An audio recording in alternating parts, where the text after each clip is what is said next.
बिस्मिल्लाहिर्रहमानिर्रहीम अस्सलाम वालेकुम to our dear students. Welcome to my YouTube channel Raza Latif. आज के लेक्चर में हम सभी स्टूडेंट्स कम्प्लेक्स एनालिसिस 2 जिसका कोर्स कोड है MTH 504 लेक्चर नंबर 6 जो कि MCQ सीरीज़ से हम कनेक्टेड रहेंगे। आज के लेक्चर में हम सभी स्टूडेंट्स अपने MCQs को क्लोज़ करेंगे, यानी कि आज का लेक्चर हमारा MCQs से लास्ट लेक्चर होगा। इससे प्रीवियस जितने भी हमने MCQ से रिलेटेड MCQs के लेक्चर्स रीड किए हैं, अंडरस्टैंड किए हैं, आपने इनको फाइनल एग्ज़ाम से पहले तैयार लाजमी कर लेना है। ओके, बाकी अल्लाह पाक आपका हामी नासिर हो और आप लोग अच्छे मार्क्स की तरफ इम्प्रूव हो सकें। तो जो स्टूडेंट्स मेरे चैनल में न्यू हैं, चैनल को लाइक कमेंट सब्सक्राइब लाजमन करें और बेल आइकन को भी लाजमी प्रेस कर दें ताकि हर अपडेटिंग वीडियो लेक्चर्स आप तक बआसानी पहुँच सके। MCQ नंबर 59 की स्टेटमेंट है the image of unit circle z modulus is less than 1 under mapping 1/z is. यहाँ पर हमारे पास जो यूनिट सर्कल की फॉर्मेशन एज अ एक डिस्क फॉर्मेशन है, यानी z मॉडुलस जो है लेस दैन 1, यानी कि इसकी जो 1 बाउंड्री को टच नहीं करेगा, 1 से बिलो पॉइंट्स यूनिट सर्कल में लाई करेंगे। तो इसका रेसिप्रोकल फंक्शन में क्या मैपिंग होगी, ये हमारे पास ऐसा है W मॉडुलस ग्रेटर दैन 1। ऐसा है कि Z मॉडुलस जो होगा ये W प्लेन में चला जाएगा, यानी W मॉडुलस, और जो 1 है ये एज इट इज़ रहेगा, बस इनइक्वालिटी जो होगी ना, ये लेस दैन, ये ग्रेटर दैन में कन्वर्ट हो जाएगी। तो यहाँ पर हमारा B option is the correct answer. Next हमारे पास MCQ नंबर 60 की स्टेटमेंट है Schwarz Christoffel transformation is continuous on. Schwarz Christoffel transformation इससे रिलेटेड हमने MCQs ऑलरेडी कर लिया हुआ है। तो यहाँ पर हमारे पास जो y ग्रेटर दैन और इक्वल टू 0 है, यानी कि इमेजिनरी पार्ट्स पे पॉजिटिव नंबर्स जो पुट करते हैं वो हमारा श्वार्ट्ज़-क्रिस्टोफर ट्रांसफॉर्मेशन जनरेट करते हैं और वहाँ पे कंटिन्यूअस फंक्शन होता है। तो ए ऑप्शन हमारा ये करेक्ट होगा। नेक्स्ट MCQ नंबर 61 की स्टेटमेंट है winding number can be determined from the number of interior two. Winding number जो है ये इंटीरियर पार्ट में कौन से नंबर्स होल्ड करेगा या होल्ड करता है, तो ये हमारे पास आते हैं ज़ीरोज़ एंड पोल्स, यानी C option is the correct answer. Next हमारे पास MCQ नंबर 62 की स्टेटमेंट है the mapping W is equal to cos hyperbolic Z is. ये हमारे पास बताना है कि कन्फर्मल है या नहीं। तो कॉज हाइपरबोलिक z को एज आ कन्फर्मल के तौर पर सोल्व करें तो ये हमारे पास कन्फर्मल रहेगा फॉर ऑल पॉइंट्स के लिए, यानी होल कॉम्प्लेक्स प्लेन पे ये कॉज हाइपरबोलिक z कन्फर्मल होगा। ये इंटायर में भी है, तो हमारा D option is the correct answer, conformal for all.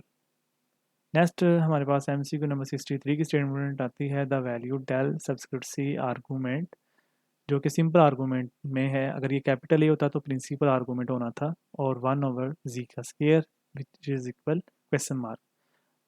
इस आर्गूमेंट को अगर हम लोग एज अ डिफरेंशियल फॉर्म में सोल्व करते हैं तो हमारे पास ये सी ऑप्शन बनेगा, यानी कि 4 पाई। और इस पे श्वार्ट्ज़ बल्कि काशी इंटीग्रल फार्मूला जो कि कम्प्लेक्स एनालिसिस 1 में बताया जाता है, वो रिजल्ट यूज़ करना है रेजिड्यूज़ की फॉर्म में। तो फिर 4 पाई हमारा सही करेक्ट आंसर है। नेक्स्ट हमारे पास MCQ नंबर 64 की स्टेटमेंट है वाइंडिंग नंबर इज़ सिंपली, यानी बताना है वाइंडिंग नंबर को हम लोग किस से रिप्रेजेंट करते हैं। तो ये हमारा C option is the correct answer, z minus P whole conjugate. यहाँ पर p हमारा कोई प्राइम नंबर होता है और z हमारा कॉम्प्लेक्स नंबर, तो ये z माइनस पी हमारा कॉन्जुगेट की फॉर्म में करेक्ट आंसर है। तो वाइंडिंग नंबर की अगर आपसे फॉर्मेशन मैथमेटिकल फॉर्मेशन पूछे तो आपने ये बतानी है। नेक्स्ट हमारे पास MCQ नंबर 65 की स्टेटमेंट था mapping that preserve angle in magnitude and sense is. बताना है कि मैपिंग में एंगल्स की जो मैग्नीट्यूड और सेंस जो है किस तरह प्रिजर्व होती है। तो वो हमारे पास जो प्रिजर्वेशन है वो कन्फर्मल में आती है, तो D option is the correct answer. Next हमारे पास MCQ नंबर 66 की स्टेटमेंट आ जाती है W is equal to 1/z is known as. ये हमारे पास रेसिप्रोकल फंक्शन के लिए होता है जो W is equal to 1/z है। तो ये हमने चैप्टर नंबर 2 डेंजरजिल एक्सरसाइज नंबर 2.5 में अंडरस्टैंड किया हुआ है, और इसकी मतलब डेफिनेशन जो क्वेश्चंस हैं वो मैंने अपने चैनल में बताए हुए हैं, आप लोग विजिट कर सकते हैं। So B option is the correct answer, reciprocal function. MCQ number 67 की स्टेटमेंट है Poisson kernel is. Poisson kernel जो है ये अनबाउंडेड रीजन पे लाई करता है ऑलवेज। पॉइजन का नल हमेशा अनबाउंडेड होते हैं। So A option is the correct answer. MCQ number 68 जो कि लास्ट एमसीक्यूज़ है हमारे एमसीक्यू सीरीज़ का। इसके बाद हमारे एमसीक्यूज़ क्लोज़ हो जाएंगे। बस यही हमारे एमसीक्यूज़ हैं, इन्हीं को आपने अच्छे से तैयार करना है और इन्हीं की प्रिपरेशन कीजिएगा कॉम्प्लेक्स एनालिसिस 2 के एमसीक्यूज़। बाकी इंशाल्लाह अल्लाह पाक आपके लिए आसानियाँ पैदा फरमाएंगे। एमसीक्यू नंबर 68 की स्टेटमेंट है, if linear transformation shape and size of the domain is. Linear transformation की जो शेप है और यहाँ इसका साइज़ है, उसकी डोमेन होती है ऑलवेज अनचेंज्ड। यानी कि लीनियर ट्रांसफॉर्मेशन जो शेप बनाएगा, साइज़ उसका होगा, वो कभी भी तब्दील नहीं होती।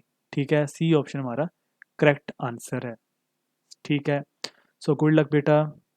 इंशाल्लाह आप सभी स्टूडेंट्स अपने बीएस मैथमेटिक्स में 6 सेमेस्टर में या एमएससी मैथमेटिक्स का सेकंड सेमेस्टर कॉम्प्लेक्स एनालिसिस 2 के हवाले से आप सभी छा जाएंगे। ठीक है, मेरी बेस्ट विशेस और बेस्ट रिगार्ड्स आप सभी बच्चों के साथ हैं।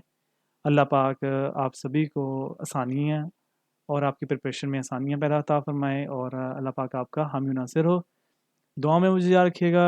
अल्लाह पाक आपको अच्छे से मार्क्स और आपकी प्रिपरेशन में आसानियाँ पैदा फरमाएंगे इंशाल्लाह।